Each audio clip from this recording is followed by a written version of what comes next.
दोस्तों नमस्कार, मैं प्रफुल्ल कोलख्यान।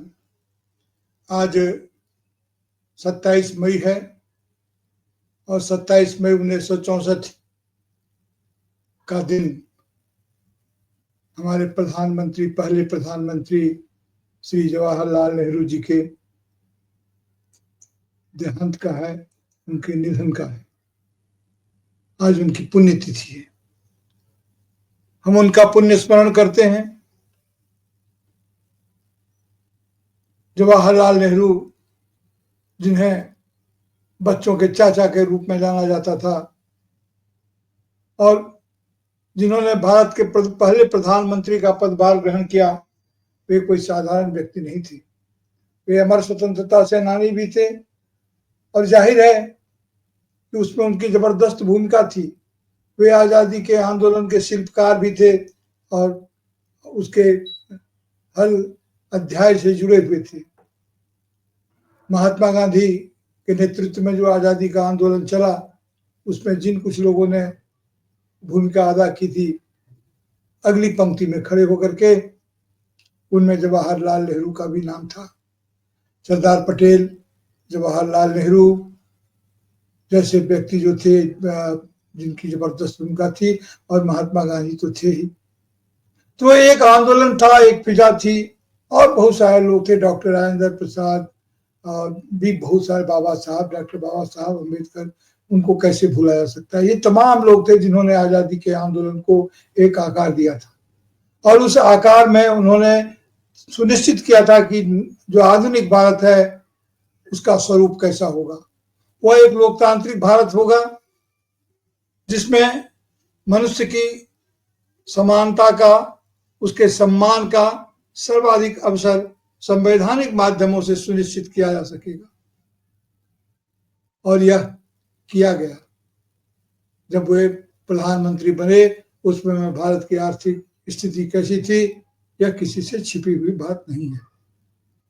लेकिन साहसपूर्वक उन्होंने न सिर्फ भारत के आर्थिक स्वरूप को एक आकार देना प्रारंभ किया, बल्कि वे पूरे विश्व में, जिसे हम नॉन अलाइंड मूवमेंट बोलते हैं, गुट निरपेक्ष आंदोलन, उसका भी उन्होंने नेतृत्व किया। क्योंकि दुनिया उस समय में दो भागों में बटी हुई थी। यह नहीं भूलना चाहिए कि द्वितीय विश्व युद्ध के समाप्ति के पश्चात भारत आजाद हुआ था और पूरी दुनिया विश्व युद्ध की त्रासदी से जूझ रही थी। पूरा शीत युद्ध का वातावरण था और दुनिया दो खेमों में बटी हुई थी और उनके बीच में शीत युद्ध नाम से ही स्पष्ट है, आपस में संघर्ष चला करते थे और एक दूसरे को नीचा दिखाने की, आर्थिक रूप से नीचा दिखाने की हर संभव कोशिश में लगे रहते थे। दोनों ही ध्रुव, एक ध्रुव अमेरिका, दूसरा सोवियत संघ उस समय का, दोनों ही चाहते थे कि हमारे साथ लोग आए, बाकी लोग हमारे साथ आए। जो नव स्वतंत्र देश थे, जिनको नई नई आजादी हासिल हुई थी और जिन्हें अपने राष्ट्र का स्वरूप गठित करना था, उनके सामने एक गहरी चुनौती थी कि वे कैसे इस दो पाटन के बीच से कैसे बीच का रास्ता निकालें अपने लिए, कैसे इस दो पाटन के बीच से निकल जाएं साबुत। और उन्होंने विश्व नेताओं के साथ बातचीत करके एक गुट निरपेक्ष आंदोलन को आकार दिया। पूरे इतिहास के क्रम में इस गुट निरपेक्ष आंदोलन की अपनी महती भूमिका है। उन्होंने आर्थिक रूप से भारत को समृद्ध करने की तो कोशिश की, नैतिक रूप से भी भारत को समृद्ध करने की कोशिश की। और जाहिर है कि महात्मा गांधी की जब उस समय में उपस्थिति थी, तो महात्मा गांधी की उपस्थिति का भी प्रभाव था और महात्मा गांधी जैसा राष्ट्र चाहते थे, वैसा हूबहू राष्ट्र बनाना, तो एक नैतिक राष्ट्र बनाना तो लगभग असंभव ही था। लेकिन उस समय के हिसाब से जिस ढंग से राष्ट्र बन रहे थे और आत्मनिर्भर होने की कोशिश में लगे हुए थे, वह जवाहरलाल नेहरू ने इसकी शुरुआत की। अक्सर उन्हें कहा जाता है कि वे नास्तिक आदमी थे। ठीक है, जिन अर्थों में आजकल लोग आस्तिक हैं, उन अर्थों में वे आस्तिक नहीं थे। वे मंदिर, मस्जिद, पूजा पाठ आदि में उस ढंग से विश्वास नहीं करते थे। उनकी प्रगतिशीलता की अपनी अवधारणा थी। लेकिन ये सभी जानते हैं, और मानते हैं और अक्सर कहते भी हैं। उन्होंने आधुनिक कल कारखाने को जो विज्ञान से समर्थित, जो विज्ञान की सहायता से बने हुए हैं, उन्हें उन्होंने मंदिर कहा था, लोकतंत्र का मंदिर कहा था, राष्ट्र का मंदिर कहा था। तो जाहिर है कि उनकी आस्था जो धर्म में थी, जो अध्यात्म में थी, वो अपने ढंग की थी।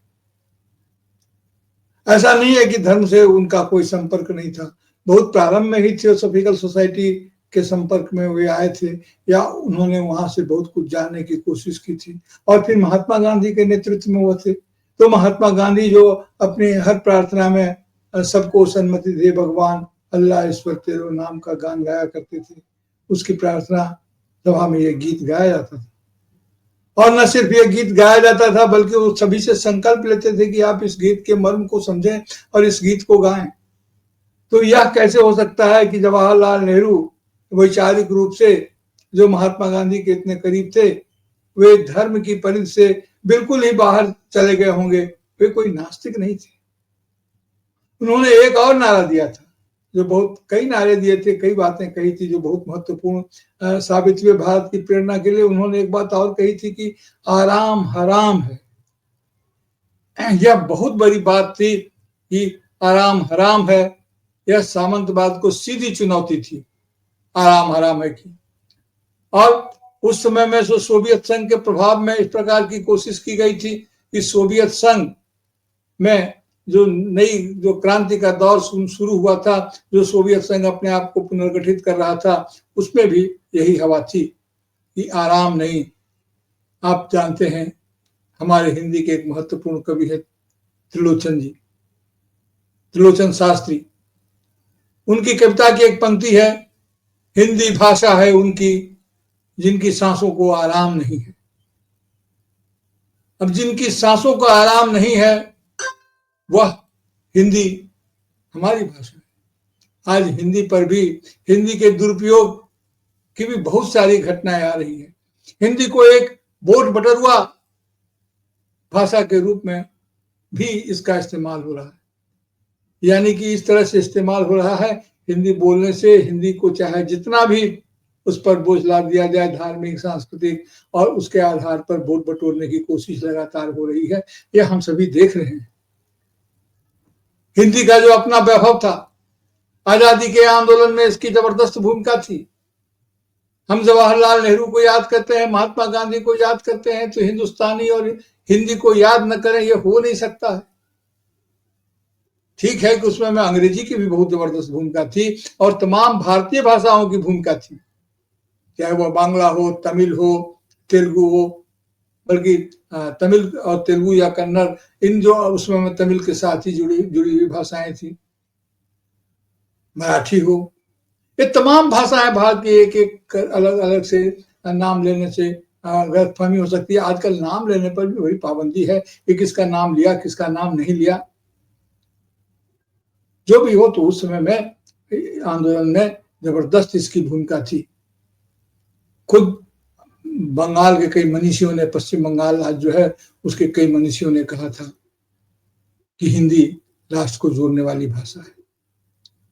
लेकिन जो राष्ट्र को जोड़ने वाली भाषा होती है, उसमें औद्धत्य इतना जबरदस्त हो, वह अगर आक्रामक हो जाए, उसमें अगर सहअस्तित्व और सहिष्णुता का भाव नहीं प्रज्वल छल के न रहे उसमें, तो जाहिर है कि वह भारत को जोड़ने वाली भाषा के रूप में अपनी कैसी भूमिका निभा सकती है, यह भी सोचने की जरूरत है। और वे तमाम लोग जो भारत को प्यार करते हैं, जो हिंदी को प्यार करते हैं, उन्हें इस विषय पर सोचना चाहिए कि किस प्रकार हमारी भाषा। बहुत सारे विद्वान हैं जो यूट्यूब पर भी सक्रिय हैं, जिन्होंने हिंदी को बहुत नजदीक से देखा है, समझा है, जिया है।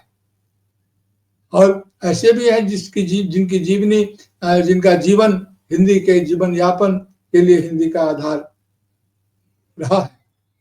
तो उन तमाम लोगों को सोचना चाहिए कि अपनी भाषा को हम कैसे बचाएं। तो जवाहरलाल नेहरू की पुण्यतिथि है आज, उनको पुण्य प्रणाम करते हुए हम जब उनको याद करते हैं तो भारी उद्योगों की याद करते हैं। ठीक है कि महात्मा गांधी के वे सफल अनुयायी थे, लेकिन वो एक महत्वपूर्ण नेता भी थे।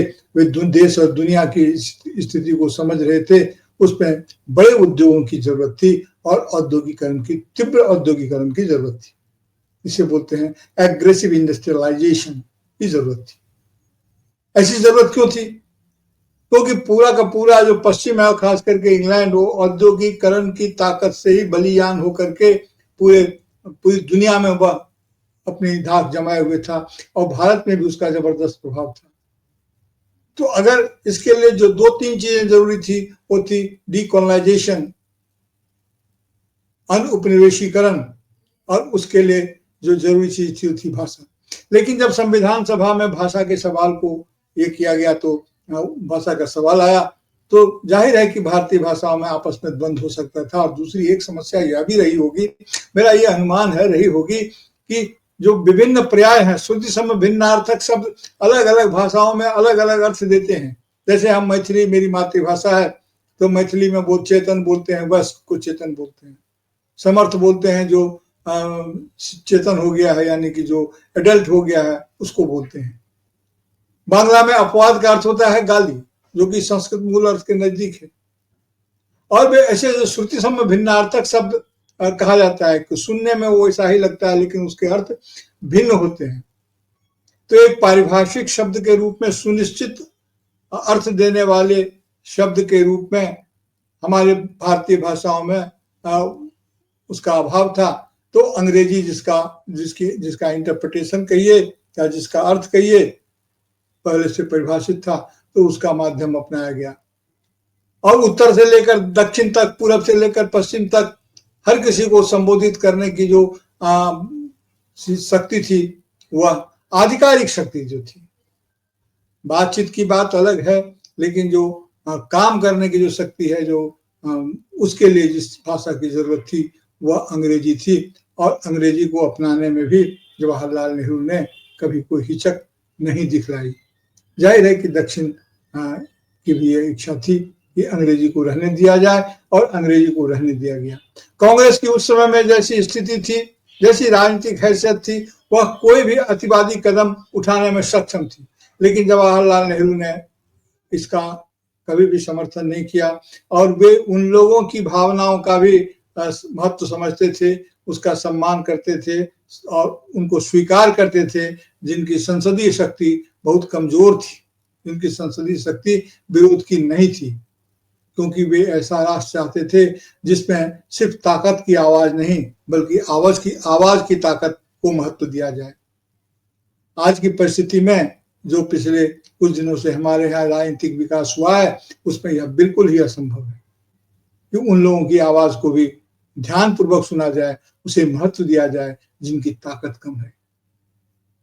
जो सत्ता अपने कमजोर विपक्ष को महत्व नहीं देती है, वह अपने देश के कमजोर नागरिकों को भी महत्व नहीं देगी। यह एक प्रवृत्त्यात्मक सच है, यह प्रवृत्तिगत सच है। इस बात को स्वीकार करना चाहिए। अभी हमारे देश में अभी जो परिस्थिति है, उसमें आप सभी जानते हैं कि पहलगाम में आतंकी घटना हुई, हमारे 26-28 लोग मारे गए, और बहुत घृणित स्तर पर जाकर के हुआ, बहुत ही निर्मम ढंग से यह किया गया। लेकिन उसके बाद फिर हमने इसका बदला लिया। यह ठीक है कि भारत शांति प्रिय देश है, भारत युद्ध की भाषा नहीं इस्तेमाल करता है, लेकिन अगर जरूरत पड़े तो आत्मरक्षा के लिए भारत युद्ध से भी पीछे नहीं हटता है। यह तो हम 1971 में बांग्लादेश के युद्ध के समय में भी हमने देखा है। नेहरू जी के रहते जब चीन की लड़ाई हुई थी, तब भी हमने देखा है, और तमाम हर बार देखा है। कभी ऐसा नहीं हुआ कि भारत पर जब युद्ध थोपा गया तो भारत पीछे रह गया हो। लेकिन हम युद्ध नहीं चाहते, यह बात सही है। तथापि फिर भी यह कहना जरूरी है कि जिस ढंग से सीज फायर किया गया, जिसकी घोषणा ऐसा माना जाता है, और अब यह बात तो पूरे विश्व बिरादरी में स्वीकृत हो गई है कि भारत और पाकिस्तान के बीच जो हालिया संघर्ष हुआ था, उसके सीज फायर का आदेश या प्रस्ताव या जो भी कह लीजिए, आधिकारिक स्थिति क्या है नहीं मालूम, लेकिन वह अमेरिका से हुआ था। अभी भी स्थिति यही है कि अगर कहा जाता है तो वो कहते हैं कि नहीं, ये जो है सो एक फोन आ गया। तो अभी भी ये कहा जाता है कि नहीं, यह जो है सो उस मामले में स्थिति ऐसी है कि हम नहीं इसको करेंगे, और पूरा देश भारत अलग थलग हो गया है। देखिए फोन तो आते रहते हैं, लेकिन मुख्य बात यह है कि हमें इस समय में सोचना होगा। संसद सत्र नहीं बुलाया गया है, लेकिन जब चीन का युद्ध हो रहा था उस समय में हमारे जो बाद में प्रधानमंत्री हुए आदरणीय अटल बिहारी वाजपेयी जी और कई लोगों ने संसद सत्र बुलाने की मांग की थी, और यह भी शायद व्यवस्था थी कि वहां जो बातें होंगी वो बाहर नहीं जाएंगी। लेकिन जवाहरलाल नेहरू ने कहा नहीं, क्यों बाहर नहीं जाएगी, इसमें गोपन रखने की क्या बात है। और संसद सत्र में इस पर भारी बहस हुई और सरकार की बहुत फजीहत भी हुई। तो एक लोकतांत्रिक सत्ता को अगर इस लोकतांत्रिक तरीके से अगर उसकी फजीहत होती है तो उसे स्वीकार करना चाहिए, और यही होता है। आज हम इसकी कल्पना भी नहीं कर सकते। तो जिस ढंग से पब्लिक सेक्टर को जवाहरलाल नेहरू के समय में खड़ा करने की कोशिश की गई, जिस प्रकार का लोकतांत्रिक ढांचा बनाया गया, और प्रसंग बस आपको एक बात कहूं, 1975 में जब इमरजेंसी लगाई गई थी उसमें में प्रधानमंत्री श्रीमती इंदिरा गांधी ने आंतरिक आपातकाल की घोषणा की थी, और उसके वो सही था गलत था वो तो अलग बात है, लेकिन प्रशंसनीय तो किसी कीमत पर नहीं है, उसकी प्रशंसा नहीं की जा सकती। लेकिन जब वो आपातकाल को हटाने का फैसला हुआ तो आप जानते हैं उसमें नेहरू जी की भूमिका जबरदस्त थी। नेहरू जी तो थे नहीं, लेकिन उनकी भूमिका थी। कैसी भूमिका? भूमिका यह थी कि श्रीमती इंदिरा गांधी नेहरू की पुत्री थी, और पूरी दुनिया में यह बात हो रही थी कि नेहरू की पुत्री तानाशाह नहीं हो सकती है। और इंदिरा गांधी को बार बार यह लग रहा था कि नहीं, यह गलत हो रहा है, लोग इस तरह की छवि ले रहे हैं, और वो इस बात से काफी परेशान रहती थी। विनोबा भावे ने बार बार उन्हें इस बात का स्मरण कराया था कि वे अपनी विरासत को समझें। और इस ढंग से अचानक जब इमरजेंसी को ढीले करने की बात हुई और जब चुनाव की बात हुई, हालांकि इमरजेंसी हटाया गया चुनावी हार के बाद, लेकिन काफी शिथिल कर दिया गया था और चुनाव हुए जिसमें इंदिरा गांधी हार गई थी। तो उस चुनाव में जाने का फैसला अचानक हुआ था। उस समय कहा जाता है कि जैसा कि कुछ लोगों ने किताबों में भी दर्ज किया है कि उस समय जो उनके सहयोगी और साथी थे संजय गांधी वगैरह, वह इमरजेंसी को हटाने या चुनाव के पक्ष में नहीं थे, और ऐसी कोई बाध्यकर स्थिति नहीं थी कि चुनाव करवा ही लिया जाए।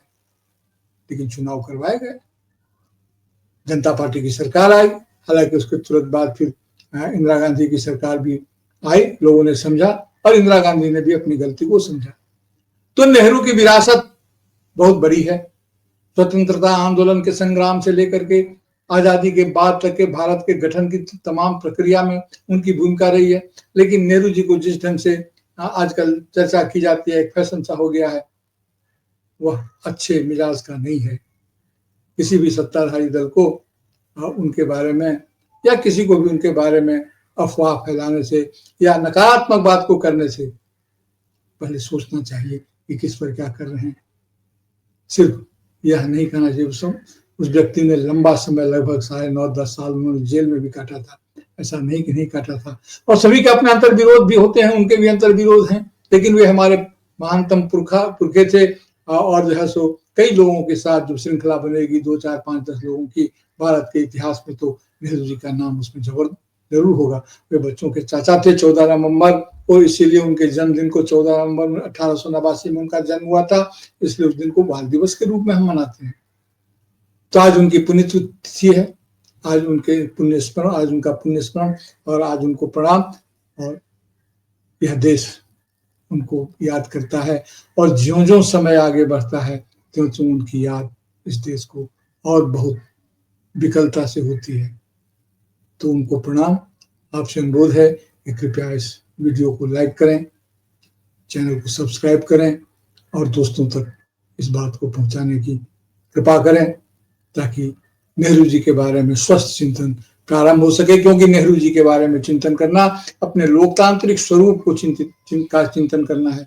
डॉक्टर अम्बेडकर के प्रति हम उनको स्मरण करने का मतलब है हमारे लोकतंत्र के अक्षुण्णता के बारे में, लोकतंत्र के टिकाऊ लोकतंत्र के बारे में बात करना। अम्बेडकर की चर्चा करने का मतलब है सामाजिक न्याय की जरूरतों को याद करना, उसे प्रासंगिक बनाए रखना। उसी प्रकार नेहरू जी की भी चर्चा करना भी उन मूल्यों को जिलाए रखने के लिए जरूरी है जिन मूल्यों के बिना भारत नहीं रह सकता है। अभी तो इतना ही जी, नमस्कार, धन्यवाद।